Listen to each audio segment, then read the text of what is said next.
Assalomu alaykum, hurmatli Otabek Toshpo'latov YouTube kanali kuzatuvchilari, hurmatli aziz obunachilarimiz, dehqonchilikka qiziqadigan, chorvachilikka qiziqadigan aziz insonlar, bugun 2025-yilning 15-noyabr shanba kunida biz Alloh xolasa mana chesnoklarimizni qay holatda ekanligi to'g'risida sizlarni bir tanishtirib o'taylik degan ma'noda, nasib bo'lsa shu yilgi chesnoklarimizni 4-videosini olyapmiz, 4-qism deb.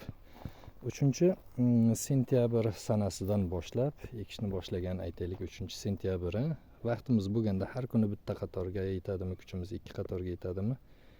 Ana shunday qilib 3, 4, 5 bo'lib 1 oy, 1,5 oy mobaynida yermak qilib ana shu chesnoklarni ekamiz.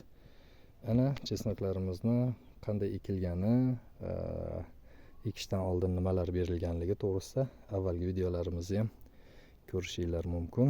Bugun men aytmoqchi bo'layotgan narsamiz, chesnoklarimizga demak havo juda ham issiq kelganligi sababli yerlarimizda uncha qurt qumursqalar, zarar kunandalar, qo'yingki chesnok qurti degan bir qurt bor, uni hasharot bor, uni uncha-munchaga ketkizib bo'lmaydi. O'shanga qarshi biz ishlayapmiz. O'shani sizlarni ham tanishtirib o'tmoqchiman. Bundan 1 oylar oldin azizlar, chesnoklarimizni yengilgina qilib, chopiq qilib, o'tlaridan tozalab, yengilgina chopiq qilib, oq tomirchalarini sekingina chopgandik. Sababiki oq tomirlar chopildi degani chesnoklar o'sishdan ancha-muncha to'xtaydi degani. Agar to'xtatmasak bularni juda ham bir o'sishga moyilligi oshib, mana shu yerning o'zida qarang 30-40 santimetrgacha ko'tarilib ketdi chesnoklarimiz. Bu degani shu kecha kunduzda o'sha qarang, bugun aytaylik ekilganiga 65-70 kun bo'ladigan bo'lsa, o'sha bog' qilib sotishga tayyor bo'ldi. Ya'ni ko'kat zelen holatda sotishga tayyor bo'ldi degan.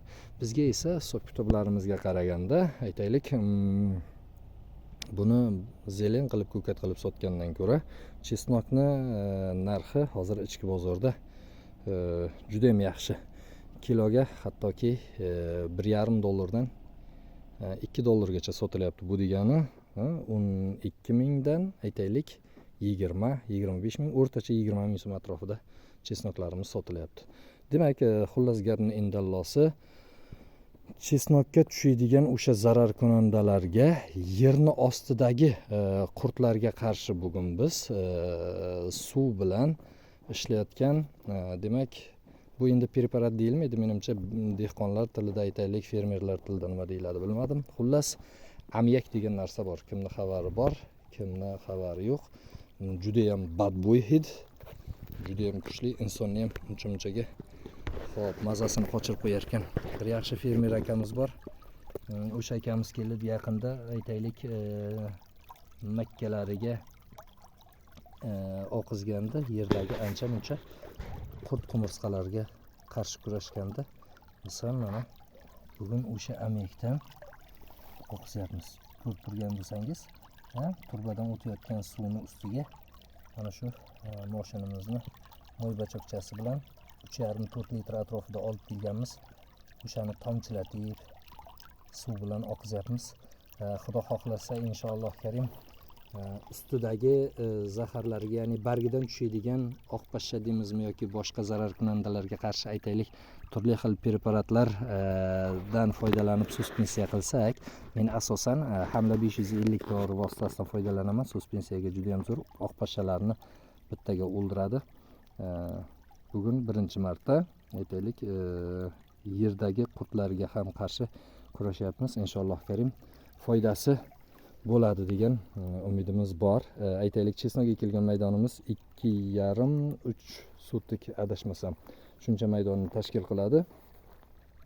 Shunda biz o'shanga 1 sotigiga 1 litr hisobida hisoblab o'zimizcha shunday miqdorda, ya'ni 3,5-4 litr miqdorida aytaylik amyak oqizyapmiz inshaalloh karim.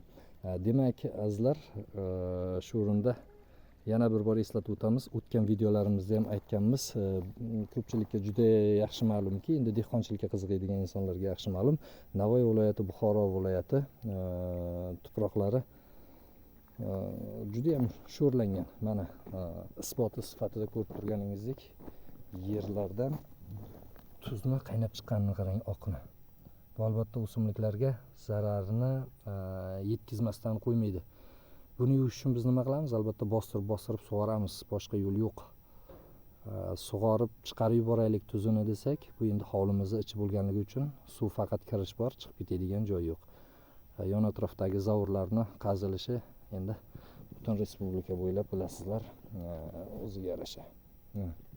O'rtadagi chelimizni oppoq qorga o'xshab tuzi ko'tarilganini qarang.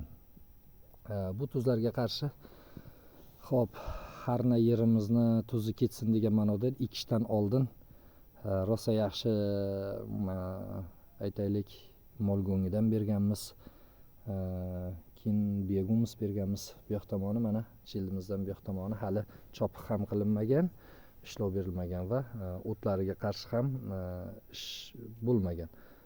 Bu yerda o't kamligini sababi bu yoq tomon 100% biohumusga ekilgan, go'ng berilmagan.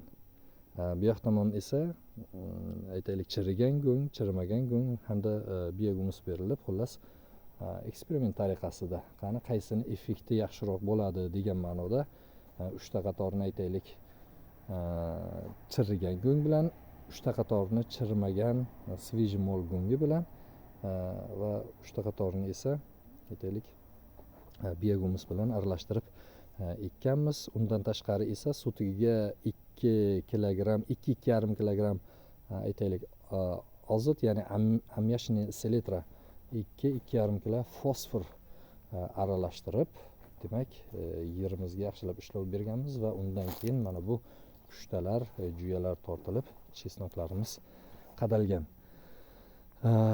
Bizda azizlar hozircha shunaqa gaplar. Xudo xohlasa oqizayotgan amyak dori vositasi yerimizga qay darajada aytaylik foyda berganligini inshaalloh karim 5-videomizda yoki 6-video, bundan keyingi videolarimizda sizlarni tanishtirib o'taman. Men o'ylaymanki, bu juda ham bir yerimizdagi qurqumurtqalarni o'ldirishga yaxshi effekt beradi. Sizlarga ham maslahat bergan bo'lardim, agar topishni imkoni bo'ladigan bo'lsa. Bu to'g'risi topish juda ham murakkab narsa. Men ham o'sha fermer akamizdan iltimos qilib oldim.